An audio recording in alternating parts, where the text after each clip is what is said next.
ஆண்டுடைய நாம மகிமைப்படுவதாக. தொடர்ந்து செவ்வாய்க்கிழமைகளில் நாவை குறித்து பார்த்து வருகிறோம். நாவின் வல்லமை என்ற அந்த தலைப்பில் இருந்து ஆண்டுடைய வார்த்தையிலிருந்து நிறைய சத்தியங்களை ஆண்டவர் நம்மோடு பேசி வருகிறார். இன்றைக்கு திருப்பிக் கொள்ளுவோம். சங்கீதம் 34வது அதிகாரம் 12வது வசனம் தொடக்கம் 13வது வசனம் வரைக்கும். சங்கீதம் 34வது அதிகாரம் 12வது வசனம் தொடக்கம் 13வது வசனம் வரைக்கும் நாங்கள் வாசிப்போம். நன்மையை காணும்படி ஜீவனை விரும்பி நீடித்த நாட்களை அபேட்சிக்கிற மனுஷன் யார்? உன் நாவை பொல்லாப்புக்கும் உன் உதடுகளை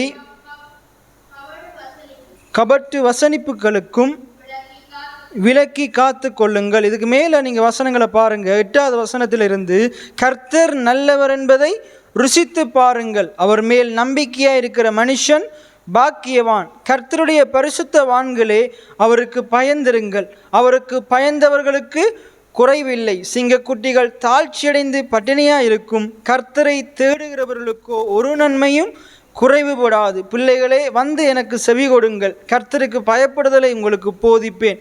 நன்மையை காணும்படி ஜீவனை விரும்பி நீடித்த நாட்களை அபேட்சிக்கிற மனுஷன் யார்?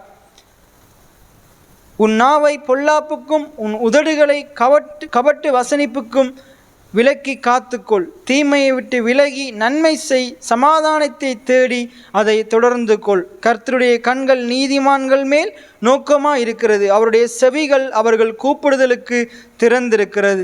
எத்தனை பேர் ஆமேன்னு சொல்கிறீங்க? இன்றைக்கி ஆண்டவருடைய செவிகள் ஒரு நீதிமானுடைய சத்தத்துக்கு, ஜெபத்துக்கு, விண்ணப்பத்துக்கு எப்படி இருக்குதான்? திறந்திருக்குதான். அதில் மேலே நாங்கள் பார்த்தோம், கர்த்தர் நல்லவர் என்பதை ருசித்து பாருங்கள். இன்றைக்கி நீங்கள் எந்த சர்ச்சுக்கும் போகலாம், நீங்கள் எப்படிப்பட்ட போதகருடைய பிரசங்கங்களையும் கேட்கலாம். நீங்களும் வேதத்தை எவ்வளவு வேதங்கள் படித்தவங்களாக இருக்கலாம். இந்த உலக ரீதியில் பார்த்தா நீங்கள் பெரிய ஞானவான்களா இல்லை பெரிய பணக்காரங்களா உங்கள்கிட்ட எல்லாமே இருக்கலாம். ஆனால் எல்லாம் இருந்தாலும் கர்த்தர் நல்லவர் என்ற வெளிப்பாடு இல்லாட்டி அதெல்லாமே அறிஞ்சும் எந்த பிரயோசனமும் இல்லை. இன்றைக்கு அநேக திருச்சபைகள், அது வளர்ந்த திருச்சபைகளாக இருந்தாலும் கர்த்தர் நல்லவர் என்ற அந்த வெளிப்பாடு இல்லாட்டி அது ஒரு பயனற்ற காரியமாக காணப்படுது. இன்றைக்கி பிரதானமாக இந்த சத்தியங்களை, வேத வசனத்தை புரிந்து கொள்ளணுமா இருந்தால், நம்முடைய ஆண்டவருடைய குணாதிசயத்தை புரிந்து கொள்ளணுமா இருந்தால், ஆண்டவர் எப்படிப்பட்டவர் என்றதை புரிந்து கொள்ளணுமா இருந்தால், முதலாவது அறிந்து கொள்ள வேண்டிய காரியம் என்னென்றால், கர்த்தர் நல்லவராக இருக்கிறார். எத்தனை பேர் ஆமேன்னு சொல்கிறீங்க? நம்முடைய ஆண்டவர் நல்லவராக இருக்கிறார். இன்றைக்கி நம்முடைய நாவின் வார்த்தைகளை கூடி சரி செய்து கொள்ள வேண்டும் என்றால் அறிந்து கொள்ள வேண்டிய சத்தியம் இதுதான், ஆண்டவர் நல்லவராக இருக்கிறார். அப்போ நல்ல தெய்வம் தன்னுடைய நல்ல இருதயத்திலிருந்து நல்ல வார்த்தைகளை தான் பேசுவார். எத்தனை பேர் ஆமேன்னு சொல்கிறீங்க? இன்றைக்கி ஆண்டவர் நல்லவராக இருப்பாராக இருந்தால் அவர் போதிக்கிற வார்த்தைகள் எப்படிப்பட்டதாக இருக்கும்? நன்மையானதாக தான் இருக்கும். நல்ல ஆண்டவர் நமக்கு ஒரு காரியத்தை கொடுப்பாராக இருந்தால் அது என்னவாக இருக்கும்? நன்மையான காரியமாக தான் இருக்கும். இன்றைக்கி இந்த பூமியில் அவருடைய வார்த்தைகளை பேசும்படிக்கு, வாக்குத்தத்தங்களை பேசும்படிக்கு ஆண்டவர் கிட்டத்தட்ட 6000க்கு மேற்பட்ட வாக்குத்தத்தங்களை கொடுத்திருக்கிறார். அப்போ ஒவ்வொரு வாக்குத்தத்தங்களும் எப்படிப்பட்டது? அது ஒவ்வொரு வாக்குத்தத்தங்களும் அவருடைய பிள்ளைகளாகிய அவரை விசுவாசிக்கிற நமக்கு அது நல்ல ஔஷதமாக இருக்குது. எத்தனை பேர் ஆமேன்னு சொல்கிறீங்க? அப்போ ஆண்டவர் ஒரு காரியத்தை கொடுப்பாராக இருந்தால் அது எப்படிப்பட்டது? நல்லது. அப்போ அவர் கொடுத்த இந்த ஜீவனுள்ள வார்த்தைகள் எப்படிப்பட்டது? நல்லது. இந்த வார்த்தைகள் எப்படிப்பட்டதுண்டா, இந்த நல்ல வார்த்தைகள் எப்படிப்பட்டதுண்டா, யோவான் 6:63 சொல்லுது, இது உயிர்ப்பிக்க வல்லமை உள்ளதாக இருக்குது, இந்த வார்த்தைகள் ஜீவனாக இருக்குது, இந்த வார்த்தைகள் ஆவியாக இருக்குது. எத்தனை பேர் ஆமேன்னு சொல்கிறீங்க? அப்போ இன்றைக்கி என்னத்தை பார்க்குறோம்? கடந்த செவ்வாய்க்கிழமைகள் என்னத்தை பார்த்து வருகிறோம்? ஆண்டுடைய பிள்ளைகளாகிய நம்முடைய நாவில் அவருடைய வார்த்தைகளை வச்சு பேச பழகி கொள்ள வேண்டும். எத்தனை பேர் ஆமேன்னு சொல்கிறீங்க? இன்னொரு பகுதியில் ஆண்டுடைய வார்த்தை சொல்லுது, மனுஷன் பேசுகிற வீணான வார்த்தைகளை குறித்து நியாய தீர்ப்பு நாளில் என்ன செய்யணுமா? கணக்கு கொடுக்கணுமா? ஆகையினால ஆண்டவர் என்ன செய்வார்? நம்ம பேசுகிற இன்றைக்கு என்னென்னலாம் வார்த்தைகள்லாம் பேசுகிறோமோ அதை குறித்து ஆண்டவர் கரிசனை உள்ளவராக இருக்கிறார். இதில் சொல்லப்படுது பாருங்கள், ஆண்டவர் நீதிமானுடைய சத்தத்துக்கு அவர் எப்பொழுதுமே அவருடைய செவி எப்படி இருக்குதான்? திறந்து இருக்குதான். அப்போ நம்ம பேசுகிற ஒவ்வொரு வார்த்தைகளையும் ஆண்டவர் என்ன செய்கிறாரு? கேட்கிறார். உதாரணத்துக்கு ஆபிரகாம் உடைய வாழ்க்கையில் நாங்கள் பார்க்கும்போது ஆண்டவர் ஆபிரகாமுக்கு ஒரு வாக்குத்தத்தத்தை கொடுக்கிறார். அவனும் அவன் மனைவியும் விசுவாசிக்கலை, நம்பலை. அப்போ ஆண்டவர் திருப்பி என்ன செய்கிறாரு, இயேசுவை என்ன செய்கிறாரு, தேவனுடைய தூதனானவர் என்ன செய்கிறார், இன்னும் 2 தூதர்களோடு கூட ஆபிரகாமை சந்திக்க வரும்போது, ஆபிரகாம் தூரத்தில் அவங்க வர்றதை கண்டு அவங்கள விசாரித்து அவங்கள மரத்தண்டையில் உட்கார வைத்து ஓடி போய் தொழுவத்தில் இருக்கிற மந்தைகள் இருக்கிற இறைச்சியை வெட்டி சாராள்கிட்ட சமைக்க கொடுத்துட்டு இங்கே வந்து இவங்களோடு இருந்து சம்பாஷித்து கொண்டிருக்கும் போது அங்கே தேவனுடைய தூதனானவர் சொல்கிறார், இன்னும் ஒரு உட்பவ காலத்தில் நாங்கள் வருவோம், அப்போ உன்னுடைய கரத்தில் ஈசாக்கு என்ற குமாரன் இருப்பாங்கன்னு சொல்லும்போது அங்கால இருந்து கொண்டு யார், சாராள் நகைத்து கொண்டிருக்கிறாள். சாராளுக்கு விசுவாசம் இல்லை, ஆணுடைய வார்த்தை மேலே என்ன இல்லை, விசுவாசம் இல்லை. ஆனால் அவள் நினைக்கிறாள், நான் இங்கால தான் இருக்கிறேன், நான் பேசுகிறது அங்கே அவங்களுக்கு அவங்க அங்கே இருக்கிறாங்க, அவங்களுக்கு விளங்காதுண்டு. அங்கே உடனே சொல்கிறாள், உன்னுடைய மனைவி என்ன செய்து கொண்டிருக்கிறாள், நகைத்து கொண்டிருக்கிறாள். இன்றைக்கு இந்த பூமியில் நாங்கள் வாழ்ந்தாலும் ஆண்டவருடைய கண்கள் இந்த பூமி எங்கும் சுற்றி உலாவி கொண்டிருக்குது. எத்தனை பேர் ஆமேன்னு சொல்கிறீங்க? உங்களுடைய கூப்பிடுதலின் சத்தத்துக்கு ஆண்டுடைய செவிகள் எப்பொழுதும் எப்படி இருக்குதா, திறந்த வண்ணமாக இருக்குது. எத்தனை பேர் ஆமேன்னு சொல்கிறீங்க? அப்போ இதில் ஆண்டுடைய வார்த்தை சொல்லுது பாருங்க, 17வது வசனம், நீதிமான்கள் கூப்பிடும்போது கர்த்தர் கேட்டு அவர்களை அவர்களுடைய எல்லா உபத்திரவங்களுக்கும் நீங்களாக்கி விடுவிக்கிறார். எத்தனை பேர் ஆமேன்னு சொல்கிறீங்க? இதில் 15வது வசனம் சொல்லுது பாருங்க, கர்த்தருடைய கண்கள் நீதிமான்கள் மேல் நோக்கமாக இருக்கிறது. இன்றைக்கி நாங்கள் போன ஞாயிற்றுக்கிழமையும் பார்த்தோம், ஆண்டவர் கல்வாரி சிலுவையில் பாடுபட்டு மரித்து அடக்கம் பண்ணப்பட்டு உயிர்த்தெழுந்து நமக்காக இரத்தம் சிந்தி பாவிகளாகிய நம்மளை ஆண்டவர் அவருடைய கிருபையினால் இலவசமாக எப்படி மாற்றிருக்கிறாரு, நீதிமான்களாக மாற்றிருக்கிறார். எத்தனை பேர் ஆமேன்னு சொல்கிறீங்க? அப்போ நாங்கள் நீதிமான்களாக இருக்கிறோம். வேதம் சொல்லுது, இப்போ நம்ம நீதிமான்களாக இருக்கிறோம், நீதிமான்கள் ஆக்கப்பட்டவர்களாக இருக்கிறோம். அப்போ நீதிமான்களாகிய நம்மேல ஆண்டவர் கண்ணோக்கமாக இருக்கிறார். எத்தனை பேர் ஆமேன்னு சொல்கிறீங்க? இன்றைக்கி ஆண்டவர் நீதிமான்களாகி உங்கள் ஒவ்வொருவர் மேலையும் ஆண்டவர் எப்படி இருக்கிறாரு, கண்ணோக்கமாக இருக்கிறார். அவருடைய கண்கள் நீதிமான்கள் மேல் நோக்கமாக இருக்கிறது. அப்போ எல்லாம் சொல்லுங்கள், ஆண்டவருடைய கண்கள் என் மேல் நோக்கமாக உள்ளது, என் குடும்பத்தின் மேல் நோக்கமாக உள்ளது. எத்தனை பேர் ஆமேன்னு சொல்கிறீங்க? இந்த சபை எப்படிப்பட்டதான், நீதிமானின் கூடாரமாக இருக்குதான். எத்தனை பேர் ஆமேன்னு சொல்கிறீங்க? உங்களுடைய வீடு எப்படிப்பட்டது, அது நீதிமான்கள் வாசம் செய்யும் ஸ்தலமாக இருக்குது. அப்போ பைபிளில் சொல்லுது, நீதிமானுடைய கூடாரத்தில் இரட்சிப்பின் கம்பீர சத்தம் இருக்குமா, கர்த்தருடைய கரம் அவர்களுக்கு பராக்கிரமம் செய்யுமா, நன்மை செய்யுமா. எத்தனை பேர் ஆமேன்னு சொல்கிறீங்க? அப்போ இந்த சத்தியங்களை அறிந்திருக்கிறது மிகவும் முக்கியமாக இருக்குது. அப்போ நீதிமானுடைய கூடாரம், உங்களுடைய வீடு எப்படிப்பட்டது, அது நீதிமானுடைய கூடாரமாக இருக்குது. நான் என்னுடைய அறையை பார்த்து எப்பயுமே சொல்லுவேன், இது நீதிமானுடைய கூடாரமாக இருக்குது, ஆண்டவரால் நீதிமானாக மாற்றப்பட்ட என்னுடைய கூடாரமாக இருக்குது. எத்தனை பேர் ஆமேன்னு சொல்கிறீங்க? அந்த அறைக்குள்ளே எப்பொழுதுமே புலம்பல் இருக்காது, அழுகை இருக்காது, கசப்பு இருக்காது. அதுக்குள்ளே எப்பொழுதுமே கர்த்தரை குறித்து, கர்த்தர் என்னை எப்படி ரட்சித்தார், என்னை எப்படி கிருபையாக மீட்டெடுத்தார்ன்றதை குறித்து அந்த அப்படிப்பட்ட பாடல்கள் தான் இருக்கும், அப்படிப்பட்ட துதி தான் இருக்கும். எத்தனை பேர் ஆமேன்னு சொல்கிறீங்க? அப்போ இங்கே சொல்லப்படுது பாருங்க, நீதிமான்கள் மேல் கர்த்தர் கண்ணோக்கமாக இருக்கிறார். ஆண்டவருடைய செவிகள் அந்த நீதிமான்களுடைய கூப்பிடுதலுக்கு திறந்திருக்கிறது. எத்தனை பேர் ஆமேன்னு சொல்கிறீங்க? சாராள் எங்கேயோ தூரத்தில் இருந்து கொண்டு, அதுவும் ஒரு இதுக்கு அங்கால இருந்து கொண்டு பேசினாலும் இங்கே இருக்கிற ஆண்டவருடைய செவி அவருடைய சத்தத்துக்கு திறந்த வண்ணமாக இருந்தது. எத்தனை பேர் ஆமேன்னு சொல்கிறீங்க? அங்கே தானியேல் இருந்து கொண்டு ஜெபம் பண்ணும்போது, பலகணிகளை திறந்து ஜெபம் பண்ணும்போது அவருடைய ஜெபத்திற்கு ஆண்டுடைய செவிகள் திறந்த வண்ணமாக இருந்தது. எத்தனை பேர் ஆமேன்னு சொல்கிறீங்க? அதே போல் தாவீதினுடைய ஜெபத்துக்கு ஆண்டுடைய செவிகள் திறந்த வண்ணமாக இருந்தது.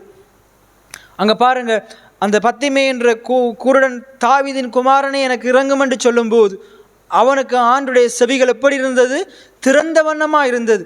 ஆண்டவர் சொல்கிறாரு, என்னிடத்தில் வருகிறவனை நான் என்ன செய்வதில்லை, புறம்பே தள்ளுவதில்லை. அப்போ நாங்கள் என்ன செய்யணும், கேளுங்கள் ஆண்டவர் சொல்கிறார், என்னை நோக்கி கூப்பிடுன்ற ஆண்டவர் சொல்கிறார், நீ அறியாத உனக்கு எட்டாதமான பெரிய காரியங்களை அறிவிப்பேன் என்று சொல்கிறார். என்னை கேளு, நான் உனக்கு என்ன செய்வேன், ஜாதிகளை சுதந்திரமாகவும் பூமியின் எல்லைகளை சொந்தமாகவும் கொடுப்பேன்னு ஆண்டவர் சொல்கிறார். கடந்த காலத்தில் ஜெபத்தை குறித்து பார்த்தோம். அப்போ ஆண்டுடைய செவிகள் நீதிமானுக்கு எப்படி இருக்குதான், திறந்த வண்ணமாய் இருக்குதான். அப்போ இப்போ நாங்கள் என்ன செய்யணும், வாயை மூடிட்டு இருக்கக்கூடாது. நாங்கள் நீதிமான்களாக இருக்கிறோம், ஆகையினால நம்முடைய ஆண்டவர், நம்மளை நீதிமானாக மாற்றின நம்முடைய ஆண்டவரை நோக்கி நாங்கள் கூப்பிட வேண்டும். எத்தனை பேர் ஆமேன்னு சொல்கிறீங்க? இப்போ நான் கடந்த ஒவ்வொரு ஞாயிற்றுக்கிழமையாக நான் பேசிட்டு வர்றேன். என்னத்தை குறித்து பேசிட்டு வர்றேன்? நிறைய பேருக்கு வர்றாங்க, இருக்கிறாங்க, போகிறாங்க, வார்த்தை மனதில் நிற்கதே இல்லை. என்னத்தை குறித்து பேசிட்டு வர்றேன்? இரக்கத்தை பெறவும், ஏற்ற சமயத்தில் சகாயம் செய்யும் கிருபையை அடையவும், தைரியமாய் அவருடைய கிருபாசன தண்டையில் சேருகிற சலாக்கியத்தை இயேசு கிறிஸ்து நமக்கு தந்திருக்கிறார். எத்தனை பேர் ஆமேன்னு சொல்கிறீங்க? ஒரு பாவி தேவனுக்கு முன்னுக்கு போயிட்டு நிற்க முடியாது. ஏன்னா ஆண்டவர் பாவத்தை நோக்கி பார்க்கக்கூடாத சுத்த கண்ணனாக இருக்கிறார்.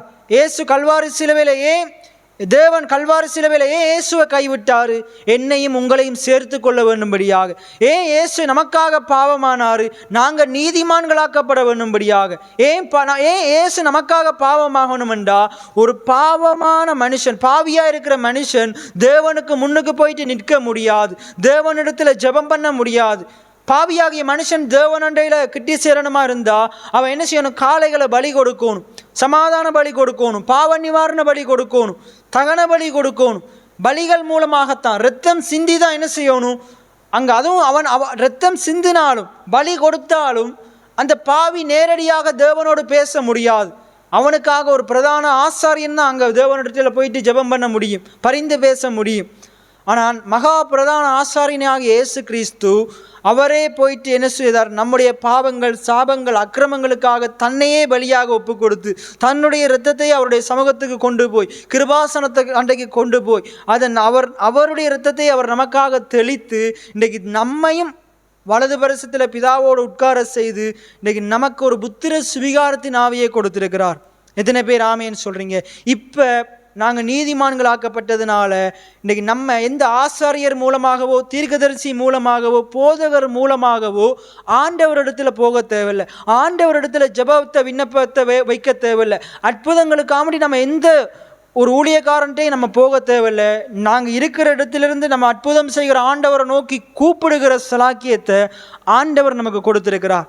எத்தனை பேர் ஆமேன்னு சொல்கிறீங்க? உங்களுடைய அற்புதத்துக்காக, உங்களுடைய தேவைகளுக்காக, இல்லை உங்களுடைய ஆண்டவர் செய்த நன்மைகளுக்காக நீங்கள் நேரடியாக தேவனண்டையில் நீங்கள் என்ன செய்ய முடியும்? தொடர்பு கொள்ள முடியும். எத்தனை பேர் விசுவாசிக்கிறீங்க? நீங்கள் எண்ணற்ற வர தேவையில்லை, நீங்கள் எண்ணற்ற வர தேவையில்லை. இப்படிப்பட்ட சத்தியங்கள் அறிந்து கொள்றதுக்கு தான் நீங்கள் ஊழியக்காரத்தில் வர்றீங்க.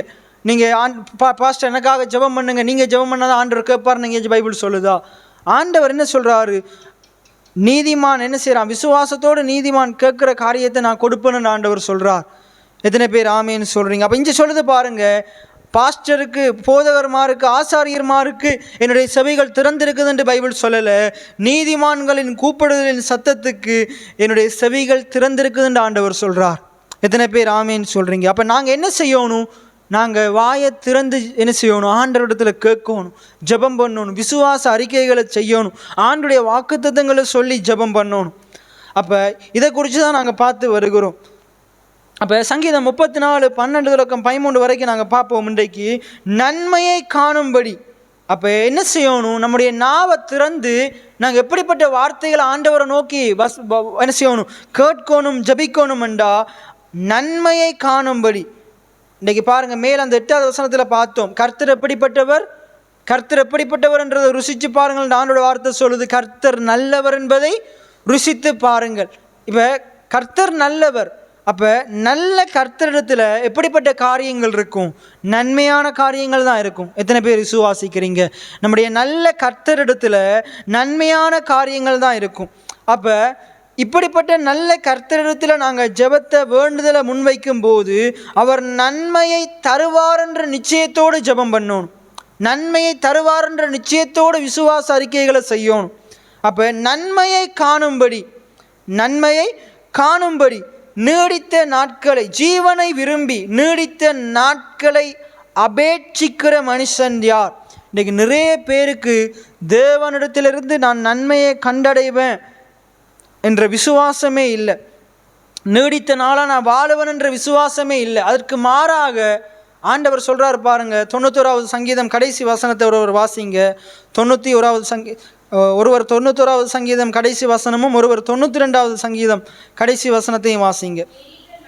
நீடித்த நாட்களால் உன்னை திருப்தியாக்கி இரட்சிப்பை அவனுக்கு காண்பிப்பேன். 92வது சங்கீதம் கடைசி வசனம், அவர்கள் முதிர் வயதிலும் கனி தந்து புஷ்டியும் பசுமையுமாக இருப்பார்கள். இந்த 16வது வசனம் சொல்லுது பாருங்க, அதில் 15லேருந்தே பார்ப்போமே. அவன் என்னை நோக்கி கூப்பிடுவான், நான் அவனுக்கு மறு உத்தரவு அருள செய்வேன். ஆபத்திலே நானே அவனோடு இருந்து அவனை தப்புவித்து அவனை கனப்படுத்துவேன். நீடித்த நாட்களால் அவனை திருப்தியாக்கி என் இரட்சிப்பை அவனுக்கு காண்பிப்பேன். இப்போ கடைசி வசனம் இங்கால சொல்லுது பாருங்க, அவர்கள் முதிர் வயதிலும் கனி தந்து புஷ்டியும் பசுமையுமா இருப்பார்கள். யாரு?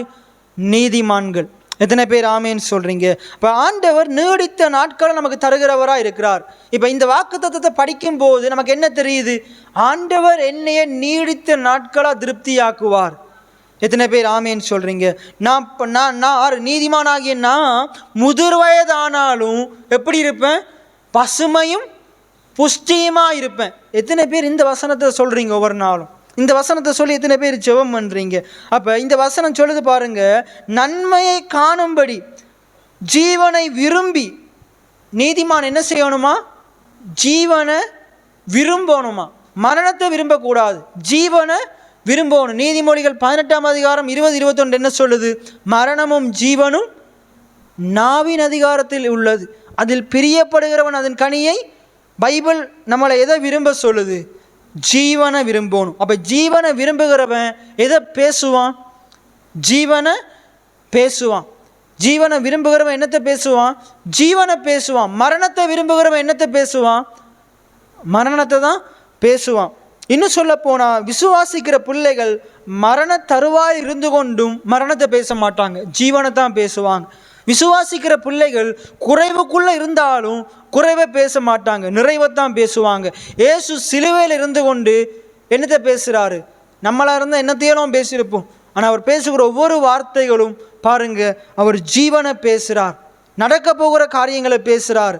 நடந்து முடிஞ்ச சோக கதைகளை பேசி கொண்டு இல்லை, என்னைய சிலுவையில் அரைஞ்சிட்டாங்களே நான் சாக போகிறேன் அப்படிலாம் பேசலை. அவர் நடக்க போகிற காரியத்தை பேசுகிறார். எத்தனை பேர் ஆமேன்னு சொல்கிறீங்க? சொல்கிறார் பாருங்கள், இந்த திருடனை பார்த்து சொல்கிறார், நீ என்னுடனே கூட பரதேசியில் இருப்பாய். நீங்கள் 2 பேரும் திருடிட்டீங்களா? நீங்கள்லாம் பாவிகளாக இருக்கிறீங்க, இப்போவே நீ என்ன செஞ்சிருவ? நரகத்துக்கு போவீங்க அப்படி சொல்லியிருக்கலாம். அவரை இந்த திருடனை பார்த்து பேசாமல் இங்கால இருக்கிற திருடனை பார்த்து நியாயம் தீர்த்திருக்கலாம். அவர் செஞ்சிருக்கலாம், நியாயம் தீர்த்திருக்கலாம். 2 திருடங்க இருந்தாங்க. ஒரு திருடன் இயேசுவை ஏற்றுக்கொண்டான், இன்னொரு திருடன் என்ன செஞ்சான்? ஒரு திருடன் இயேசுவை ஏற்றுக்கொண்டு அவரிடத்துல கிருபைக்காக ஏங்கினான், இன்னொரு திருடன் அவனை மறுதளித்தான். நம்மளாக இருந்திருந்தால் என்ன செய்வோம்? நம்மளை பற்றி யார் குறை கதைக்கிறாங்களோ அவங்களோட பக்கம் திரும்பி அவங்களோட சம்பாஷணை பண்ணி கொண்டிருப்போம். ஆனால் அவர் அப்படி செய்யலை. அவனை கணக்கே எடுக்கலை. ஆண்டவர் அவனுக்கு என்ன செய்கிறாரு? அவர் இந்த கிருபைக்காக ஏங்கினவனை பார்த்து அவனுக்கு நன்மை செய்கிறார். இன்றைக்கி இந்த பூமியில் மனுஷர்களாகி நம்ம என்ன செய்கிறோம்? நிறைய நேரத்தில் நம்ம இயேசுவோட பக்கத்திலே இயேசுவை பற்றி நல்லது பேசினவனும் இருந்தான், இயேசுடைய கிருபைக்காக ஏங்கின ஒரு மனுஷன் இருந்தான், இயேசுவை குறித்து பரியாசம் பண்ணி அவமானப்படுத்தின ஒருத்தனும் இருந்தான். நம்மளாக இருந்திருந்தா இவனோட தான் நிறைய நேரத்தை வேஸ்ட் பண்ணியிருப்போம், கதைச்சி வேஸ்ட் பண்ணியிருப்போம். இயேசு என்ன செய்கிறாரு? இவன் பக்கம் திரும்பவே இல்லை. ஆண்டவர் என்ன செய்கிறார்? இவனுடைய பக்கம் திரும்பி அந்த சிலுவையை தொங்கிக்கொண்டு அந்த வழிகள் மத்தியிலும் அந்த பாடுகள் மத்தியிலும் ஆண்டவர் தன்னுடைய நேரத்தை இவனுக்கு கொடுக்கிறார். இன்றைக்கி நம்ம எப்படிப்பட்ட நபர்களுக்கு நேரத்தை அதிகமாக கொடுக்குறோம்? தேவையில்லாத காரியங்களுக்கு நேரத்தை அதிகமாக கொடுத்து கொண்டு இருக்கிறோம். தேவையில்லாத ஆக்களோட நம்ம நேரத்தை என்ன செலவிட்டு கொண்டிருக்கிறோம், பேசி கொண்டிருக்கிறோம். ஆனால் இயேசு கல்வாரி சிலுவையில் அவ்வளோ கஷ்டத்தில் இருந்து கொண்டும் அவர் என்ன செய்கிறார்? தனக்கு விரோதமாக கதைச்சவன் பக்கம் திரும்பி அவனோட சம்பாஷிச்சு கொண்டோ சண்டை பிடிச்சு கொண்டோ அவனை குறை சொல்லி கொண்டோ நியாயம் தீர்த்து கொண்டோ இல்லை. மாறாக என்ன செய்கிறாரு? அவரை குறித்து சரியான காரியத்தை அறிந்து வைத்திருந்து சரியான காரியங்களை பேசின, நேர்மறையான காரியங்களை பேசின, அவருடைய கிருபைக்காக ஏங்கின நபருக்கு அவனோடு ஆண்டவர் சம்பாஷணை பண்ணுறார். அப்போ அந்த சிலுவையிலிருந்து நாங்கள் கற்றுக்கொள்ளக்கூடிய காரியம் இதுவும் ஒன்றாக இருக்குது. நம்ம இந்த பூமியில் நமக்கு விரோதமாக நம்மளை பற்றி குறை கதைக்கிற ஆட்கள் நிறைய இருக்கலாம். தேவையில்லாத கதைகளை கதைக்கிற ஆட்கள் இந்த இந்தியாவிலிருந்து திருடனை போல நிறைய பேர் இருக்கலாம். ஆனால் அதே பூமியில் ஆண்டவர் நமக்கு சார்பாக கதைக்கிற, நாங்கள் கஷ்டப்படும் போது நமக்கு துணை நிற்கிற, நமக்கு நல்ல ஆலோசனைகளை தருகிற நல்ல நபர்களையும் வைத்திருக்கிறார். எத்தனை பேர் ஆமேன்னு சொல்கிறீங்க? நமக்கு தயவு பாராட்டுகிற நல்ல மனுஷர்களையும் வைத்திருக்கிறார். இன்றைக்கி ஆண்டவர் அதை உங்களுக்கு கற்றுத்தருகிற காரியம் என்னென்ன, இப்படிப்பட்ட ஆட்களோட நீங்கள் நேரத்தை வீண்வரியம் செய்யாமல் ஆண்டுடைய கிருபைக்காக ஏங்கின, உங்களுடைய அன்புக்காக ஏங்குகிற, உங்களுக்கு நல்லது நினைக்கிற, நல்லது பேசுகிற, உங்களுக்கு நல்ல ஆலோசனைகளை தருகிற அவர்களோடு நேரத்தை செலவிடுங்க, அவர்களோடு நேரத்தை செலவிடுங்க. இதில் நான் இன்னொரு காரியத்தை சொல்ல கடமைப்பட்டிருக்கிறேன். என்னென்னா, ஞாயிற்றுக்கிழமை நம்ம சர்ச்சுக்கு வர்றோம், இன்றைக்கி செவ்வாய்க்கிழமை பைபிள் ஸ்டடிக்கு வர்றோம், மற்ற இடங்களில் ஜெபங்கூட்டத்துக்கு வர்றோம். நிறைய பேர் வர்றது கிடையாது. இந்த நேரம் பாருங்கள், அவங்க போயிட்டு தேவையில்லாத ஆக்களோடு தான் காய்ச்சி கொண்டிருப்பாங்க. அதுலேயும் பயனுள்ள கதைகளாக காய்ச்சி கொண்டிருப்பாங்க, பயனற்ற கதைகளை சம்பாஷித்து கொண்டிருப்பாங்க, இல்லாட்டி இப்போ டிவியில் பயனற்ற காரியங்களை பார்த்து கொண்டிருப்பாங்க. அவங்க எப்படிப்பட்டவங்க? இயேசு இங்கால இருக்கிற நபரோட திரும்பி தொடர்பு கொள்வது போல இன்றைக்கி அப்படி தேவையில்லாத காரியங்களை செய்து கொண்டிருக்கிறதால தான் அவருடைய வாழ்க்கையில் எந்த பிரயோஜனமும் இல்லை. ஆண்டவர் சொல்கிறாரு, தேவையானது ஒன்றே. அங்கேயும் பாருங்கள், மாத்தாள் மரியாள், அங்கே ஒருவர் மரியாள் என்ன செய்கிறாள்? தன்னை விட்டு எடுபடாத நல்ல பங்கை தெரிஞ்சு கொள்கிறாள். மால்த்தாள் என்ன செய்கிறாள்? தேவையில்லாத காரியத்தை குறித்து கவலைப்பட்டு கொண்டு இருக்கிறாள். இன்றைக்கி நிறைய பேருக்கு விலங்கலை, இந்த பூமியில் வெற்றியாக வாழ்கிறதுக்கு, குறைவில்லாமல் வாழ்கிறதுக்கு, கடன் ஒரு குறையுமே, இந்த பூமியில் இருக்கிற ஒரு குறையுமே இல்லாமல் வாழ்கிறதுக்குரிய ஒரே தீர்வு ஆண்டுடைய பிரசன்னம், அவருடைய பிரசன்னத்திலிருந்து வருகிற ஆண்டுடைய வார்த்தை.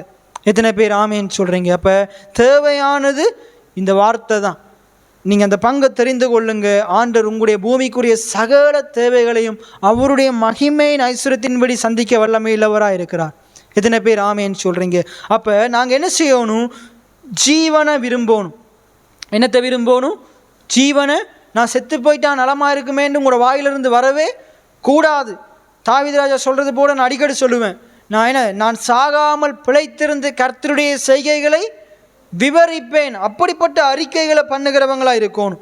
அப்போ நாங்கள் என்ன செய்யணும்? ஜீவனை விரும்பணும், ஜீவனை விரும்பணும். அது மட்டும் இல்லை, நல்ல நாட்களை காண வேண்டும் என்று விரும்பணும். ஜீவனை விரும்பி நீடித்த நாட்களை அபேட்சிக்கிற மனுஷன் யார்? அப்போ ஜீவனை விரும்பணுமா? நீடித்த நாட்களையும் விரும்பணுமா? நீடித்த நாட்களை எதிர்பார்க்கணுமா? அபேட்சிக்கிற மனுஷன் யார்? அப்போ நீங்கள் ஜீவனை விரும்புவீங்களா இருந்தால், நீடித்த நாட்களை நீங்கள் அபேட்சிப்பீங்களா இருந்தால், எதிர்பார்ப்பீங்களா இருந்தால், ஆண்டவர் உங்களுக்கு என்னத்தை செய்ய சொல்கிறாரு பாருங்கள். இந்த வசனத்தை பாருங்கள், 12வது வசனம். நன்மையை காணும்படி ஜீவனை விரும்பி நீடித்த நாட்களை அபேட்சிக்கிற மனுஷன் யார்? அந்த மனுஷன் எப்படி இருக்கணுமா? அவனுடைய நாவை பொல்லாப்புக்கும், பொல்லாத காரியங்களை பேசுகிறதற்கு அவனுடைய நாவை விலக்கி கொள்ளணுமா? அவனுடைய உதடுகளை கபட்டு வசனிப்புக்கும் விலக்கி காத்து கொள்ள வேண்டும். இன்றைக்கு நிறைய பேருடைய நாவு இப்படி கபட்டுத்தனமான காரியங்களை வசனித்து கொண்டிருக்கிறதுனால தான் வாழ்க்கையே ஜீவனற்ற காரியமாக காணப்படுது. ஒரு என்ன சொல்கிறது, வாழ்க்கையில் அவங்க வாழ்கிற வாழ்க்கையே உயிரில்லாத வாழ்க்கையாக இருக்குது. நிறைய பேர் வேலை செய்கிறாங்க, பணம் சம்பாதிக்கிறாங்க, அவங்களுக்கு எல்லாம் இருக்குது, இருந்தாலும் அவங்களுடைய வாழ்க்கையில் எந்த ஒரு ஜீவனுமே இல்லை. அவங்களோட வாழ்க்கையே எல்லாம் அழிவுக்கு ஏதுவானதாக இருக்குது. ஆனால் நம்முடைய வாழ்க்கை எப்படி இருக்கணும் தெரியுமா? நம்முடைய வாழ்க்கை இந்த தேசத்தில் அதான் தாவீது ராஜா சொல்கிறாரு, நான் இந்த ஜீவனுள்ள ஒரு தேசத்திலே நன்மையை காண்பேன் என்று விசுவாசியாதிருந்தால் கெட்டு போயிருப்பேன். இதை குறித்து நான் கடந்த நாட்களில் பேசினேன். எத்தனை பேருக்கு ஞாபகம் இருக்குது? தாவீது ராஜா சொல்கிறாரு, ஆண்டவர் கொடுத்த இந்த ஜீவனுள்ள ஒரு தேசத்தில் நான் நன்மையை காண்பேன். எத்தனை பேர் ஆமேன்னு சொல்கிறீங்க? நான் நன்மையை காண்பேன். இங்கே பைபிள் சொல்லுது, நன்மையை காணும்படி ஜீவனை விரும்பி நல்ல நாட்களை, நீடித்த நாட்களை அபேட்சிக்கிற மனுஷன் எப்படி இருக்கணுமா? பொல்லாப்புக்கு தன்னுடைய நாவை விலக்கி கொள்ளணுமா? பொல்லாப்புக்கு, கபட்டு வசனிப்புக்கு. இயேசு இங்கால இருந்த அவனுடைய கபட்டு வசனிப்புக்கு தன்னுடைய செவியை என்ன செய்யலை? கொடுக்கலை. அந்த காரியத்துக்கு செவியை விலக்கினார். அவர் இந்த மனுஷனுடைய காரியத்துக்கு செவியை சாய்த்தார். நான் இந்த ஜனவரி முதல் 2 ஞாயிற்றுக்கிழமையும் பேசினேன். நாங்கள் சரியான காரியங்களுக்கு செவியை சாய்க்கணும், தவறான காரியங்களுக்கு செவியை விலக்கணும். சரியான காரியங்களுக்கு செவி சாய்க்கும் பொழுது நம்முடைய வாழ்க்கையை ஆண்டவர் அழகுபடுத்துவார், நம்முடைய வாழ்க்கையை ஆண்டவர் அலங்கரிப்பார். எத்தனை பேர் ஆமேன்னு சொல்கிறீங்க? ரைட். அப்போ சொல்லுது பாருங்கள், பொல்லாப்புக்கும் உன்னுடைய உதடுகளை கபட்டு வசனிப்புகளுக்கும் விலக்கி காத்துக்கொள். தீமையை விட்டு விலகி நன்மை செய், சமாதானத்தை தேடி அதை தொடர்ந்து கொள். கர்த்தருடைய கண்கள் நீதிமான்கள் மேல் நோக்கமாக இருக்கிறது, அவருடைய செவிகள் அவர்கள் கூப்பிடுதலுக்கு திறந்திருக்கிறது. அப்போ நீதிமான்கள் என்ன செய்வாங்க? கர்த்தருடைய கண்கள் பாவிகள் மேல் அல்ல, நீதிமான்கள் மேல் நோக்கமாக இருக்கிறது. கர்த்தருடைய செவிகள் பாவிகள் மேல் அல்ல, நீதிமான்களுடைய சத்தத்துக்கு திறந்த வண்ணமாக இருக்கிறது.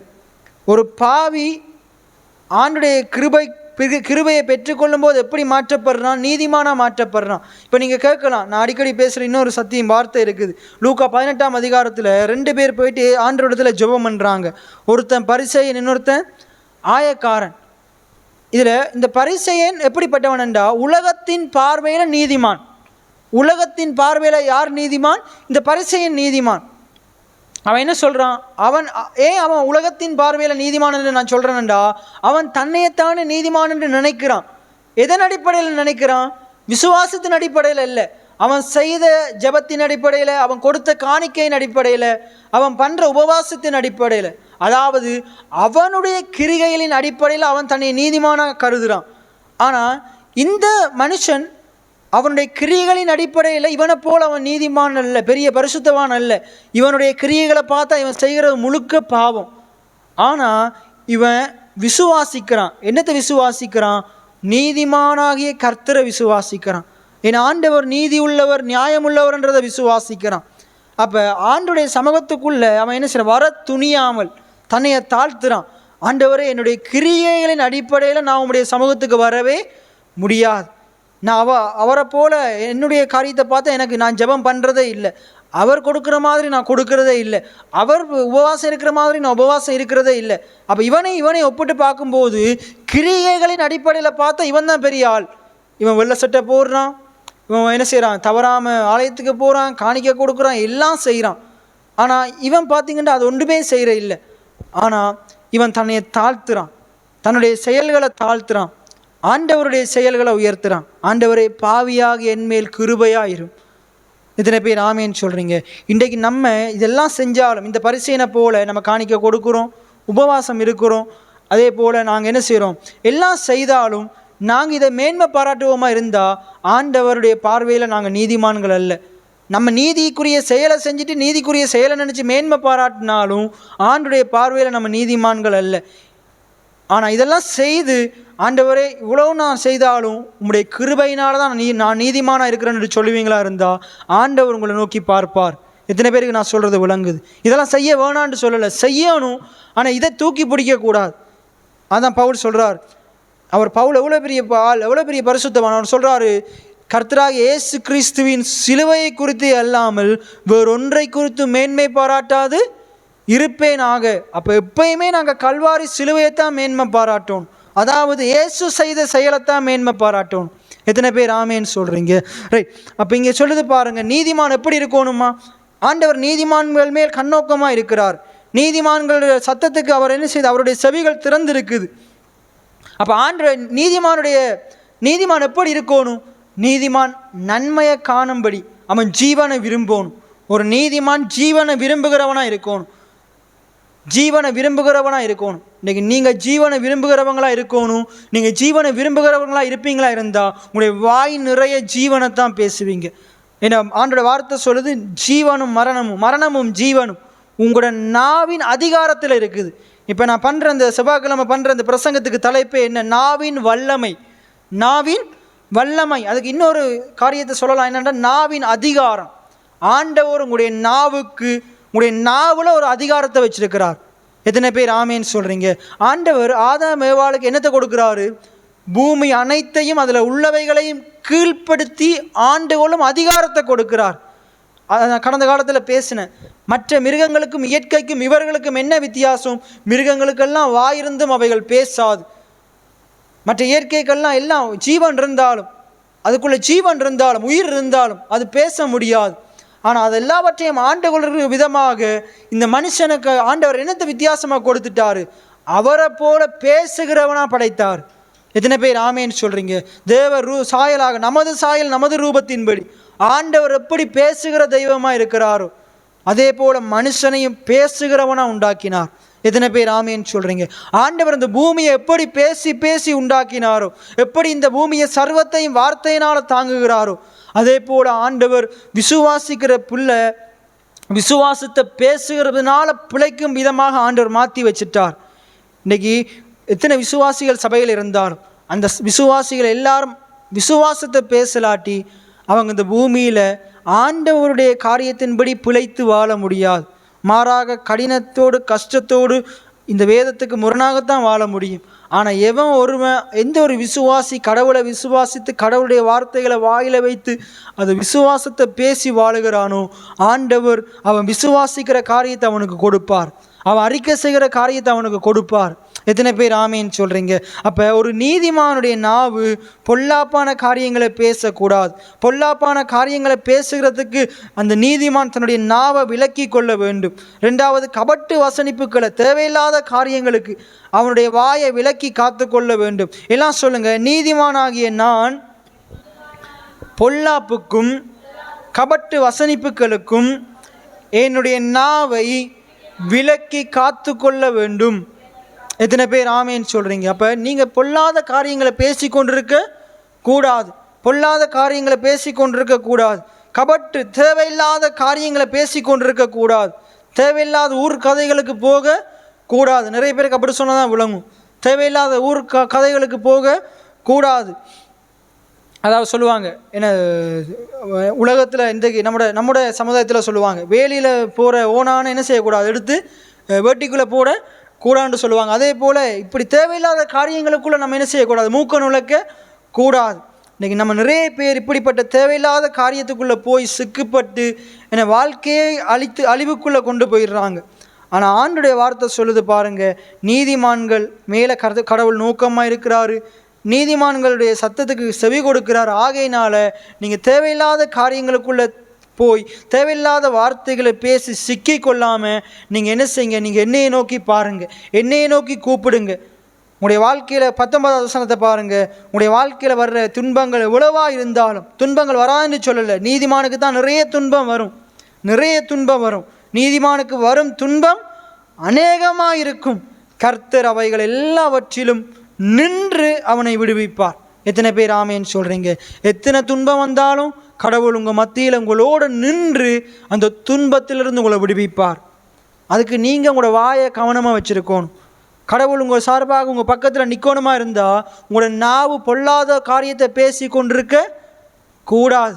உங்களுடைய நாவில் கபட்டு வசனிப்புகள் வந்து கொண்டிருக்க கூடாது. ஒருக்க இப்படியும் இருமனம் உள்ளவங்களாக இருக்கக்கூடாது.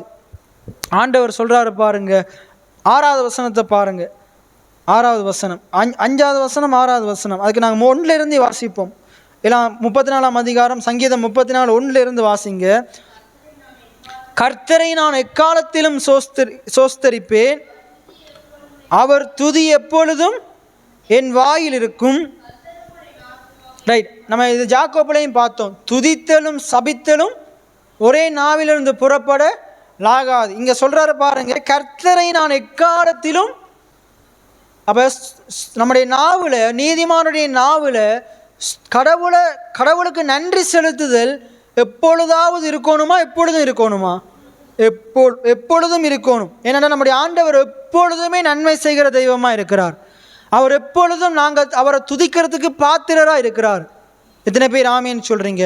நாங்கள் எப்பொழுதும் அவரை துதிக்கிறதுக்கு அவர் ஒருவரே பாத்திரராக இருக்கிறார். எத்தனை பேர் ஆமேன்னு சொல்கிறீங்க? 24 மணித்தியாலமும் சோஸ்திரம் செலுத்தினாலும் நன்றி செலுத்தினாலும் நாட்கள் போதாது, நேரம் போதாது. அவர் அவ்வளவு நன்மைகளை நமக்கு செய்து கொண்டிருக்கிறார். எத்தனை பேர் ஆமேன்னு சொல்கிறீங்க? ரைட். கர்த்தரை நான் எக்காலத்திலும் சோஸ்தரிப்பேன், அவர் துதி எப்பொழுதாவது என் வாயில் இருக்கும். அப்படியா? எப்போதும் எங்கே இருக்குமா? நினைப்பில் இருக்கும், இருதயத்தில் இருக்கும். இருதயத்தில் இருக்கு. நான் பினகாஸ், நான் ஒவ்வொரு நாளும் வாயை திறந்து நான் வீட்டில் முழங்கால் படிட்டு ஜபிக்கலாட்டியும் நான் இருதயத்தில் எப்பயுமே கடவுளை நினச்சி கொண்டு தான் இருக்கிறேன். இங்கேருந்து இங்கே வரலாட்டி விடுதலை வராது. ரட்சிப்பு இங்கே இருந்தால் ரட்சிப்புன்னு பைபிள் சொல்லலை. இங்கே இருக்கிறது இங்கே வந்தால் தான் என்னது ரட்சிப்பு. நீதி உண்டாக இருதயத்தில் விசுவாசிக்கப்படும். ரட்சிப்பு உண்டாக வாயினால் அறிக்கை பண்ணப்படும். இப்போ நீங்கள் நீதிமானன்று இருதயத்தில், பினகாஸ் நான் வெளியில் நான் நீதிமானன்று சொல்ல மாட்டேன், ஆனால் நீங்கள் சொல்கிற மாதிரி நீதிமானன்று நான் இங்கே விசுவாசிக்கிறேன். ஆனால் நான் என்னையை குறித்து சொல்லும்போது எப்படி சொல்லுவேன்? பாவின்னு தான் சொல்லுவேன். அப்போ நீங்கள் வெளியில் இருதயத்தில் விசுவாசிச்சுட்டு வெளியில் பாவின்னு சொல்லுவீங்களா இருந்தால் நீங்கள் செய்கிற செயலும் இப்படி தான் மாறப்போகிறதே, பாவத்துக்குரிய செயலைத்தான் செஞ்சு கொண்டிருப்பீங்க. இருதயத்தில் நீங்கள் நீதிமான் என்று விசுவாசிக்கிறத வாயில் நான் நீதிமான் நீதிமான் நீதிமான் என்று அறிக்கை செய்ய உங்களுடைய வாழ்க்கையில் இருக்கிற பாவங்கள் உங்களை விட்டு அகன்று போகும். எத்தனை பேர் ஆமேன்னு சொல்கிறீங்க? நீதி உண்டாக இருதயத்தில் விசுவாசிக்கப்படுகிற இருதயத்தில் விசுவாசிக்கப்படும். ரட்சிப்பு உண்டாக நாவினால் அறிக்கை பண்ணப்படும். ரட்சிப்பாண்டா என்ன? விடுதலை. விடுதலை உண்டாக வாயினால் அறிக்கையிட வேண்டும். அப்போ அவர் துதி எப்போதும் என் இருதயத்தில் இருக்கும், இல்லை மனதில் இருக்கும், இல்லை எங்கே இருக்கணும்? வாயில் இருக்கணும். ஆண்டவரே நன்றி நன்றி. இந்த பெந்தகோஸ்து ஆக்களை பாருங்கள், சோஸ்திரம் சோஸ்திரம் சோஸ்திரம் நன்றி. அதுக்கு என்ன அர்த்தம்? ஆண்டவருக்கு மகிமை சோஸ்திரம்னு சொல்லி அவங்க என்ன செய்கிறாங்க? எப்பொழுதுமே அவங்களுடைய வாயில் என்ன இருந்து கொண்டு இருக்குது? சோஸ்திரம் இருந்து கொண்டே இருக்குது. அன்றைக்கு நீங்கள் செத்த வீட்டில் வந்த டைம் பார்த்துருப்பீங்க. அன்றைக்கு இரவுலேருந்து அடுத்த நாள் அடக்கம் பண்ண வரைக்கும் அவங்க பேசின வார்த்தைகள் அதிகமாக என்ன இருந்துச்சு? சோஸ்திரம் சோஸ்திரம், அது மட்டும்தான் இருந்துச்சு.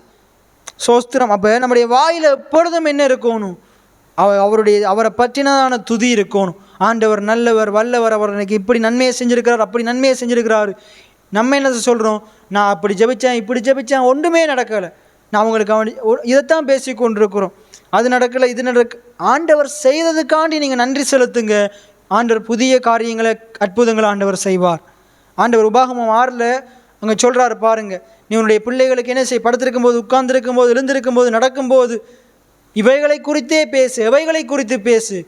உன்னுடைய மூதாதையர் தொடக்கம் உன்னுடைய பெற்றோர் வரைக்கும் உனக்கு நான் செய்த நன்மைகளை குறித்து உன் பிள்ளைகளுக்கு சொல்லிக் கொடுன்னு சொல்கிறார். ஆனால் நம்ம என்ன செஞ்சு கொண்டு இருக்கிறோம்? நம்முடைய வாழ்க்கையில் இருக்கிற சோக கதை, ஊர்கதைகளை சொல்லிக்கொண்டு இருக்கிறோம். ஆனால் இங்கே சொல்லுது பாருங்கள், எப்பொழுதுமே ஆண்டவரை பற்றினதான துதி நம்முடைய நாவில் இருக்கணுமா. அதுக்கடுத்து சொல்கிறாரு பாருங்கள், என்னுடைய ஆத்மாவும் என்னுடைய கர்த்தரை மேன்மை பாராட்டும். எத்தனை பேர் ஆமேன்னு சொல்கிறீங்க? நம்முடைய ஆத்மா என்ன செய்யணும்? எப்பொழுதுமே நம்முடைய செயல்களை மேன்மை பாராட்டக்கூடாது. நான் அதை செஞ்சிட்டேன், இதை செஞ்சிட்டேன், நான் போயிட்டு நான் இன்றைக்கு ஜெபத்தில் இருந்துட்டேன், போகும்போது ஒரு வழியாக என்ன செஞ்சிட்டேன்? ஜெபத்துக்கு போயிட்டு வந்துட்டேன்னு நம்மளை குறித்து மேன்மை பாராட்டக்கூடாது. ஆண்டவர் இன்றைக்கு எத்தனை தடைகள் இருந்தாலும் ஜெபத்துக்கு போகிறதுக்கு நீ உதவி செய்திகளை அதுக்காக நன்றின்னு சொல்லி அதையும் அவர் மேலே தான் என்ன செய்யணும்? அந்த கனத்தையும் மகிமையும் யாருக்கு கொடுக்கணும்? அவருக்கு தான் கொடுக்கணும். கர்த்தருக்குள் என் ஆத்துமா மேன்மை பாராட்டும், சிறுமைப்பட்டவர்கள் அதை கேட்டு மகிழுவார்கள். நீங்கள் இப்படி ஆண்டவரை குறித்து சொல்ல சொல்ல என்ன, சிறுமையில் கஷ்டத்தில் வாழ்கிறவங்க அதை கேட்டு மகிழுவாங்க. ஒரு நாள் அவங்களும் வந்து உங்களோடு கூட இந்த இடத்துல இருப்பாங்க. எத்தனை பேர் ஆமேன்னு சொல்கிறீங்க? ரைட். என்னோட கூட கர்த்தரை மகிமைப்படுத்துங்கள். அப்போ அவங்க மகிழும் போது நீங்கள் என்ன சொல்லுவீங்க? நீங்களும் வாங்க ஆண்டவரை மகிமைப்படுத்துங்க, ஆண்டவரை கனப்படுத்துவாங்கன்னு நீங்கள் சொல்லுவீங்க. நாம் ஒருமித்து அவர் நாமத்தை உயர்த்துவோமாக. எத்தனை பேர் ஆமேன்னு சொல்கிறீங்க? ஒருமித்து. அப்போ எதிர்காலத்தில் நான் விசுவாசிக்கிறேன், நீங்கள் இப்படிப்பட்ட காரியத்தை செய்வீங்களா இருந்தால் இந்த இடத்துல அந்த ஜனங்களோடு, இந்த சிறுமைப்பட்ட ஜனங்களோடு கூட நாங்கள் எல்லாரும் இந்த இடத்துல செவ்வாய்க்கிழமை ஞாயிற்று ஒவ்வொரு நாளும் ஒருமித்து இந்த இடத்துல அவங்களோடு கூட மகிழுவோம். எத்தனை பேர் ஆமேன்னு சொல்கிறீங்க? அப்போ அதுக்கு அடுத்தது பாருங்கள், அவர்கள் அவரை நோக்கி பார்த்து பிரகாசம் அடைந்தார்கள். இன்றைக்கி நாங்கள் எப்படி வந்து ஆண்டுடைய சமூகத்தில் இருந்து அவரை நோக்கி பார்த்து பிரகாசம் அடைகிறோமோ பாருங்கள். இதிலேயே ஆண்டவர் விசுவாசத்தோடு தான் தாவீது எழுதி வச்சிருக்கிறார், விசுவாசத்தோடு எழுதி வைத்திருக்கிறார் சங்கீதக்காரன். அப்போ இந்த சிறுமைப்பட்ட ஜனங்கள் எல்லாரும் ஒருமித்து நம்மோடு வந்து என்ன செய்வாங்களாம்? அவங்களும் நம்மளை போல ஆண்டவரை நோக்கி பார்ப்பாங்களாம், ஆண்டவருடைய வார்த்தையின் வெளிப்பாட்டை நோக்கி பார்ப்பாங்களாம். அவர்கள் நோக்கி பார்த்து நாங்கள் அடைந்த வெளிப்பாட்டை, வெளிச்சத்தை, பிரகாசத்தை அவர்களும் அடைந்து கொள்வார்கள். எத்தனை பேர் விசுவாசிக்கிறீங்க? அப்போ அவர்களும் இதை புரிந்து கொள்ளுவாங்க, அவங்களும் இந்த வசனத்தின் ஆழங்களை புரிந்து கொள்ளுவாங்க. அதுக்கடுத்து சொல்லுது, அவர்கள் முகங்கள் வெட்கப்படவில்லை, அவங்க வெட்கப்பட மாட்டாங்க. இன்றைக்கு என்ன செய்கிறாங்க? இன்றைக்கி பாருங்கள், இப்படிப்பட்ட சிறுமையான ஜனங்கள் அவர்கள் தேடுகிற கடவுளுக்கு முன்னுக்கு போகிறதுக்கு வெட்கம், பயம் இருக்குது. ஆனால் இன்றைக்கு நாங்கள் எப்படி தைரியமாக அவருடைய கிருபாசனத்தண்டையில் வர்றோமோ அவர்கள் இந்த தெய்வத்தை நோக்கி வரும்போது அவர்களும் பிரகாசம் அடைவார்கள், அவங்களும் வெட்கப்படாமல் தைரியமாக ஆண்டுடைய சமூகத்துக்கு வருவாங்க. எத்தனை பேர் ஆமேன்னு சொல்கிறீங்க? ரைட். அதுக்கு அடுத்து சொல்கிறார் பாருங்க, இந்த ஏழை கூப்பிட்டான், கர்த்தர் கேட்டு அவனை அவன் இடுக்கணுக்கெல்லாம் நீங்களாக்கி ரட்சித்தான். அப்போ அவங்க வந்து ஆண்டவரை நோக்கி கூப்பிடும்போது ஆண்டவர் அவர்கள் ஜெபத்தையும் கேட்டு அவர்கள் கஷ்டங்கள், இடுக்கண்கள், அவர்கள் உபத்திரவங்களுக்கு எல்லாம் அவங்களை நீங்களாக்கி ரட்சிப்பார். எத்தனை பேர் ஆமேன்னு சொல்கிறீங்க? அப்போ கர்த்தருடைய தூதன் அவர்களை பயந்தவர்களை சூழ பாளையம் இறங்கி அவர்களை விடுவிக்கிறார்கள். இப்போ சொல்லப்படுது, ஆண்டவர் என்ன செய்கிறாரு? இப்போ இவர்களை, அந்த சிறுமைப்பட்ட ஜனங்களை உள்ளே கொண்டு வந்தவர்களையும் அவர்களையும் ஆண்டவர் அவருடைய தூதர்களை அனுப்பி ஆண்டவர் பாளையம் இறங்கின்றா என்ன செய்ய? தூதர்கள் எப்பொழுதுமே ஆண்டவர் பயந்தவர்களை சுற்றிலும் இருக்கிறாங்க. இன்றைக்கி உங்களையும் என்னையும் சுற்றி ஆண்டுடைய தூதர்கள் இருக்கிறாங்க. எத்தனை பேர் ஆமேன்னு சொல்கிறீங்க? கூட நிற்கிறாங்க பாளையம் இறங்கி. இதில் பாருங்கள் 19வது வசனத்துலையும் சொல்லுது, நீதிமானுக்கு வரும் துன்பங்கள் அநேகமாக இருக்கும், கர்த்தர் அவைகள் எல்லாவற்றிலும் நின்று. அப்போ கர்த்தரும் நமக்கு பக்கத்தில் இருக்கிறாரு, ஆண்டவருடைய தூதர்களும் நம்மளை சுற்றி இருக்கிறாங்க. எத்தனை பேர் விசுவாசிக்கிறீங்க? நின்று பாளையம் இறங்கி அவர்களை விடுவிக்கிறார்கள். எதற்காக? ஆண்டவருடைய தூதர் நமக்கு பக்கத்தில் இருக்கிறாங்க. சும்மா நிற்கிறதுக்கா? நம்மளை நமக்கு எதிராக வருகிற ஒவ்வொரு போராட்டங்களையும் அவமானங்களையும் எதிரிகளையும் முறியடித்து நம்மளை விடுவிக்கிறதுக்காக வேண்டி நிற்கிறாங்க. எத்தனை பேர் ஆமேன்னு சொல்கிறீங்க? அப்போ விடுவிக்கிறார்கள். கர்த்தர் நல்லவர் என்பதை ருசித்து பாருங்கள். அப்போ அவரை துதிக்க துதிக்க, அவரை சோஸ்தரிக்க, அவரை மேன்மை பாராட்ட. ஏன்னா நாங்கள் மற்றவங்களோடு கூடி ஆண்டுடைய சமூகத்தில் வந்து கர்த்தரை உயர்த்த ஆண்டவர் இப்படிப்பட்ட காரியங்கள் நம்முடைய வாழ்க்கையில் செய்கிறதன் மூலமாக கர்த்தர் நல்லவர் என்பதை ருசி பார்க்க முடியும். கர்த்தர் நல்லவர் என்றது ருசி பார்க்க அவனுடைய வாயில் எப்பொழுதும் துதி இருக்கும், எப்பொழுதும் சோஸ்திரம் இருக்கும். எத்தனை பேர் ஆமேன்னு சொல்கிறீங்க? அப்போ பாடல்கள் படிக்கும்போது அவங்க என்ன செய்வாங்க? கம்பீரத்தோடு படிப்பாங்க. ஆனால் இன்றைக்கு நிறைய பேர் நம்மளோட சபையில் இன்னும் அது வருதே இல்லை. பாட்டு படிக்கிறாங்களான்ட்டு இருக்க, கையை காட்டி நிற்கிறாங்க, ஏனாதோனான்னு இருக்கிறாங்க. எனக்கு தெரிஞ்ச சில சபைகள் இருக்குது. இப்போ நான் அங்கே போய் சில இடங்களில் நான் ஹட்டன் போயிருந்தேன். அந்த வீடியோ நீங்கள் எடுத்து பார்த்தீங்கன்னா அவங்க கையை உயர்த்தி என்ன செய்கிறாங்க, நான் உங்களுக்கு நிறைய எல்லாருக்கும் காட்டியிருக்கிறேன். அவங்க பாடல் படிக்கும்போது இங்கே படிக்கிற நான் தான் அங்கேயும் படிக்கிறேன், இதே மாதிரி தான் படிக்கிறேன். ஆனால் அவங்க கைகளை உயர்த்தி சத்தமாக என்ன செய்கிறாங்க, பாடல்களை படிக்கிறாங்க. ஆனால் நிறைய பேருக்கு கர்த்தர் நல்லவர்ன்ற வெளிப்பாடு வரலாட்டி அது என்ன செத்த வீடு மாதிரி தான் இருக்கும் ஆராதனை. கர்த்தர் நல்லவர்ன்ற வெளிப்பாடு தெரியுமா இருந்தால் அது கொண்டாட்டமாக மாறும். ஆராதனை ஒரு கொண்டாட்டமாக இருக்கும். எத்தனை பேர் ஆமேன்னு சொல்கிறீங்க? ரைட். அப்போ இந்த நீதிமான்களை குறித்து எப்படி சொல்லுது பாருங்கள் இந்த சங்கீதம் முழுவதும். அப்போ ஆண்டவர் நீதிமான்களாகிய நம்முடைய நாவில் அதிகாரத்தை வைத்திருக்கிறார். எத்தனை பேர் ஆமேன்னு சொல்கிறீங்க? நம்ம அதிகாரத்தோடு ஆண்டவரை ஆராதிக்கணும், ஆண்டவரை துதிக்கணும், ஆண்டவரை சோஸ்தரிக்கணும். எத்தனை பேர் ஆமேன்னு சொல்கிறீங்க? நம்முடைய துதியே அதிகாரம் நிறைந்ததாக இருக்கணும். என்ன, உம்மாலே நான் ஒரு சேனைக்குள் பாய்வேன் என்று சோர்வாவா பாட்டு படிக்க முடியும்? உம்மாலே நான் ஒரு சேனைக்குள் பாய்வேன் என்ற அந்த வாக்குத்தத்தத்தை பாடலாக படிக்கும்போது எப்படி படிக்கிறது? கம்பீரமாக படிக்கணும். என்ன, என் கர்த்தர் செய்ய நினைத்தது தடைபடாது என்று சோர்வாவா படிக்கலாம். அது தைரியமாக சொல்லணும், கம்பீரமாக சொல்லணும், அதிகாரத்தோடு சொல்லணும். என் கர்த்தர் செய்ய நினைத்தது அது தடைபடாது. அப்போ பாருங்கள், விசுவாசத்தினால் நீதிமான் பிழைப்பான் என்று ஃபாதர் முதலாவது பாட்டே அதுதான் பாடி வச்சு, அவருடைய பாடல் புத்தகத்தில் முதலாவது பாட்டே அதுதான். விசுவாசத்தினால் நீதிமான் அதனை சோர்வாக படிக்கிறது, உற்சாகமாக படிக்கணும். அப்போ பாருங்கள், நீதிமானுடைய நாவு எப்படி இருக்கணுமா? அவனுடைய பொல்லாத காரியத்தை வசனித்து கொண்டு இருக்கக்கூடாது. நீதிமானுடைய நாவு கபட்டு வசனிப்புகளை பேசி கொண்டிருக்கக்கூடாது. நீதிமானுடைய நாவில் சோஸ்திரம் இருக்கணும், துதி இருக்கணும், அது எப்பொழுதுமே இருக்கணும், எக்காலத்திலும் இருக்கணும். எத்தனை பேர் ஆமேன்னு சொல்கிறீங்க? எல்லாம் சொல்லுங்க. நீதிமானாகிய என்னுடைய நாவில் எப்பொழுதும் எக்காலமும் சோஸ்திரமும் துதியும் இருக்க வேண்டும். எத்தனை பேர் ஆமேன்னு சொல்கிறீங்க? இன்றைக்கி நீங்கள் யார் நீதிமான்களாக இருக்கிறீங்க? நீதிமானுடைய நாவில் எப்பொழுதுமே சோஸ்திரமும் துதியும் இருந்து கொண்டே இருக்கும். இன்றைக்கி நிறைய சபைக்கு வருகிற விசுவாசிட வாழ்க்கையில் வீட்டில் தான் என்ன இருக்குது? புலம்பல் இருக்குது, தூசணங்கள் இருக்குது, தேவையில்லாத கபட்டு வசனிப்புகள் இருக்குது, மற்றவனை குறித்து குறை பேசுகிற காரியம் எல்லாமே இன்றைக்கி சபைக்கு வருகிற ஆட்கள் மத்தியில் தான் இருக்குது. இன்றைக்கி நீங்கள் ஆண்டுடைய வார்த்தையை கேட்கிற உங்களோட வாழ்க்கையில் நீங்கள் ஆண்டுடைய ஆசீர்வாதங்களை, இப்படிப்பட்ட சலாக்கியங்களை உங்களுடைய வாழ்க்கையில் நீங்கள் அனுபவிக்கணுமா இருந்தால் நீங்கள் என்ன செய்யுங்க? நீங்கள் இதற்கு இந்த வார்த்தைக்கு உங்களுடைய வாழ்க்கையை அர்ப்பணிங்க. இதன்படி உங்களுடைய வாழ்க்கையை மாற்றிக்கொள்ளுங்க. தேவையில்லாத வார்த்தைகளை பேசாதீங்க, கபட்டு வசனிப்புகளை வசனிக்காதீங்க. நன்மையை விரும்பி நன்மையை பேசுங்க, ஜீவனை விரும்பி ஜீவனை பேசுங்க, நிறைவை விரும்பி நிறைவை பேசுங்க. தேவனுடைய ஆசீர்வாதத்தை விரும்பி ஆண்டவர் உங்களுக்காக வைத்த அந்த ஆசீர்வாதங்களை பாருங்க, அதை பற்றி கேளுங்க, அது இருதயத்தில் விளங்கும்படி செய்யுங்க, அதே பேசுங்க, அதெல்லாம் உங்களுக்கு உண்டாகும். எத்தனை பேர் ஆமேன்னு சொல்கிறீங்க? அப்போ ஆண்டவர் நீதிமானுடைய நாவில் அதிகாரத்தை வைத்திருக்கிறாரு, வல்லமையை வச்சிருக்கிறார். அப்போ நீங்கள் அந்த அதிகாரத்தை பேசும் பொழுது, அந்த அதிகாரத்தை விரும்பி அந்த அதிகாரத்தை பேசும் பொழுது, அந்த ஜீவனை விரும்பி அந்த ஜீவனை பேசும் பொழுது, அந்த நன்மையை விரும்பி அந்த நன்மையை பேசும்போது, அதான் தாவீது ராஜா சொல்கிறார், நான் இந்த ஜீவனுள்ள ஒரு தேசத்திலே கர்த்தருடைய நன்மையை காண்பேன். காண்பேன் என்று விசுவாசிக்கிறேன். எத்தனை பேர் ஆமேன்னு சொல்கிறீங்க? நான் விசுவாசிக்கிறேன். நான் இந்த உதயபுரத்தில், இந்த பேசாலையில், இந்த மன்னாரில், இந்த இலங்கை தேசத்தில் ஆண்டவர் எனக்கு கொடுத்த இந்த பூமிக்குரிய வாழ்க்கையில் நான் கர்த்தர் எனக்காக வைத்த நன்மையை நிச்சயமாக காணுவேன். நான் கர்த்தர் எனக்காக வைத்த நன்மையை நிச்சயமாக காணுவேன். எல்லாம் சொல்லுங்கள், நான் கர்த்தர் எனக்காக வைத்த நன்மைகளை நிச்சயமாய் காணுவேன். எத்தனை பேர் ஆமேன்னு சொல்கிறீங்க? எத்தனை பேர் விசுவாசிக்கிறீங்க கர்த்தர் எனக்காக நன்மையானவைகளை ஆயத்தம் பண்ணி வச்சிருக்கிறார்? எத்தனை பேர் ஆமேன்னு சொல்கிறீங்க? அப்போ அந்த நன்மையை நான் நிச்சயமாக காணுவேன். நிச்சயமாக நான் அந்த நன்மையை காணுவேன்னு முதலாவது விசுவாசிக்கணும். ரெண்டாவது அறிக்கை செய்யணும். ஏனடா விசுவாசித்தேன் ஆகியால் பேசினேன் எழுதியிருக்கிறபடி நாங்களும் அந்த விசுவாசத்தின் ஆவியை உடையவர்களாக இருந்து விசுவாசிக்கிறத பேசணும். நன்மையை காணணும் என்று விசுவாசிக்கிறீங்களா? நன்மையை காணணும் என்று விசுவாசிக்கிறீங்களா? அப்போ என்னத்தை பேசணும்? நன்மையை பேசணும்.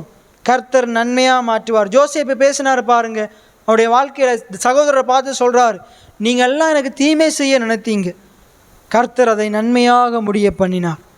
எத்தனை பேர் ஆமேன்னு சொல்கிறீங்க? இன்றைக்கி நான் உங்களுக்கு சொல்கிறேன், இந்த உதயபுரத்தில் நீங்கள் வாழுகிற இடத்துல, வீட்டில் உங்களை உறவினர்களாக இருக்கலாம், நண்பர்களாக இருக்கலாம், உங்களுடைய சொந்த பந்தங்களாக இருக்கலாம், உங்களை சொல்லால் கொண்டு இருக்கலாம், உங்களுக்கு தீமை செய்ய நினைக்கலாம், சக விசுவாசிகள் உங்களுக்கு தீமை செய்ய நினைக்கலாம். ஆனால் உங்களுக்கு நன்மை செய்கிற கர்த்தர் ஒருவர் இருக்கிறார். அவர் தீமைக்கு ஏதுவான எல்லாவற்றையும் நன்மையாக மாற்றுவார். உங்களுடைய வாழ்க்கையில் இருக்கிற எல்லா தீமைகளையும் நன்மையாக மாற்றுவார். எத்தனை பேர் ஆமேன்னு சொல்கிறீங்க? அவர் நல்ல தெய்வமாக இருக்கிறார். அப்போ இதை நீங்கள் ருசி பார்க்கணும். இதை ருசி பார்ப்பீங்களா இருந்தால் இனி நீங்கள் பண்ண போகிற ஜெபங்கள் வித்தியாசமாக இருக்கும். இனி நீங்கள் கடவுளை தேடுகிற விதம் வித்தியாசமாக இருக்கும். இனி நீங்கள் கடவுள் அண்டையில் அவரை துதிக்கிற துதி வித்தியாசமாக இருக்கும். நீங்கள் அவருக்கு செலுத்துகிற சோஸ்திர பலிகள் வித்தியாசமாக இருக்கும். எத்தனை பேர் ஆமேன்னு சொல்கிறீங்க? உங்களை ஆமேன்னு சொல்லுங்கன்னு நான் சொல்ல தேவையில்லை. இப்போ நான் எந்த இடத்துக்கு போனாலும், இப்போ என்னுடைய நண்பர்களோடு கடந்த நாட்களில் ஒரு இடத்துக்கு போயிருந்தேன். நீ அடிக்கடி என்ன சொல்லுவேன்? ஆமேன்னு சொல்லுங்கன்னு சொல்லுவேன். அவங்களும் சொல்கிறாங்க. அப்போ ஏன் இதெல்லாம் சொல்கிறோம்? அப்போ இன்னும் பக்கத்தில் இருக்கிற இன்னொரு ஆள் சொல்லுது, அது போதிக்கும் போது ஜனங்களை தூங்க விடாமல் வச்சிருக்கிறதுக்கு தான் ஆமேன்னு சொல்லுங்கள். அதுக்காக வேண்டி இல்லை, இங்கே பேசுகிற வார்த்தையின்படி உங்களுக்கு ஆகணும். அதுக்காகத்தான் ஆமேன்னு சொல்லுங்கன்னு சொல்கிறேன். எத்தனை பேர் ஆமேன்னு சொல்கிறீங்க? அப்போ இங்கே பேசுகிற ஒவ்வொரு வார்த்தைகளும் உங்களுடைய வாழ்க்கையில் அப்படியே நடக்க வேண்டுமென்றா நீங்கள் விசுவாசிக்கணும், அறிக்கை செய்யணும். ரைட். அப்படியே நாங்கள் எழுந்திருந்து இன்றைக்கி கேட்ட வார்த்தைகளை சற்று நம்முடைய தியானத்திலே கொண்டு வருவோம். நம்முடைய ஆண்டவர் மிகவும் நல்லவராக இருக்கிறார். அவர் நல்லவராக இருக்கிறார். ஆண்டவர் மிகவும் நல்லவராக இருக்கிறார். அவரை நம்புகிற பிள்ளைகள் ஒரு நாளும் வெட்கப்பட்டு போவதில்லை என்று ஆண்டுடைய வார்த்தை சொல்லுகிறது. அவருடைய முகத்தை நோக்கி பார்த்தவர்கள் பிரகாசம் அடைந்தார்கள். ஆண்டவர் அவர்களை வெட்கப்பட விடமாட்டார் என்று ஆண்டுடைய வார்த்தை சொல்லுது. இந்த ஏழை கூப்பிட்டான், கர்த்தர் கேட்டு அவன் இடுக்கண்களுக்கெல்லாம் அவனை விடுவித்தார் என்று ஆண்டுடைய வார்த்தை சொல்லுகிறது. நம்முடைய ஆண்டவர் மிகவும் நல்லவராக இருக்கிறார். அவர் நல்லவர் என்பதை ருசி பார்க்க வேண்டும்படியாக ஆண்டவருடைய வார்த்தை சொல்லுகிறது.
நம்முடைய ஆண்டவர் நமக்கு அரணாக நிற்கிறவராய் இருக்கிறார்.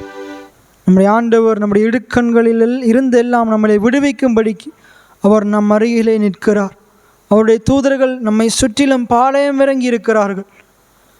இன்னைக்கு பார்த்த வார்த்தையின்படி ஆண்டவருடைய பிள்ளைகளாகிய நாங்கள், ஆண்டவரினாலே அவருடைய கிருபையினாலே நீதிமான்களாக்கப்பட்ட நாங்கள் நம்முடைய நாவை பொல்லாப்புக்கும் கபட்டு வசனிப்புகளுக்கும் விலக்கி நாங்கள் நன்மையான காரியங்களை விரும்பி, ஜீவனை விரும்பி, நீடித்த நாட்களை விரும்பி எதிர்பார்த்து அவைகளை ஆண்டுடைய வார்த்தையின்படி வாக்குத்தத்தங்களின்படி பேசி பேசி அவைகளை நாங்கள் சுதந்திரித்து கொண்டு இந்த பூமியிலே ஆண்டுடைய நன்மைகளை விவரிக்கிற பிள்ளைகளாக, ஆண்டவர் செய்த நன்மைகளை குறித்து சாட்சி பகிர்கிற மனுஷர்களாக, அநேகரை இந்த ஆண்டவருடைய நோக்கி பார்க்கும்படிக்கு அழைத்து வருகிற ஜனங்களாக ஆண்டவர் எங்களையும் இந்த இடத்தில் இருக்கிற ஒவ்வொருவரையும் நம்முடைய சபை மக்களையும் ஆண்டவர் மாற்ற வேண்டும்படியாக இந்த வார்த்தைகளை ஒப்பு கொடுத்து குமாரனா ஜெபம்.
என் ஆத்துமாவே கர்த்தரை சோஸ்தரி, என் முழு உள்ளமே கர்த்தருடைய பரிசுத்த நாமத்தை சோஸ்தரி.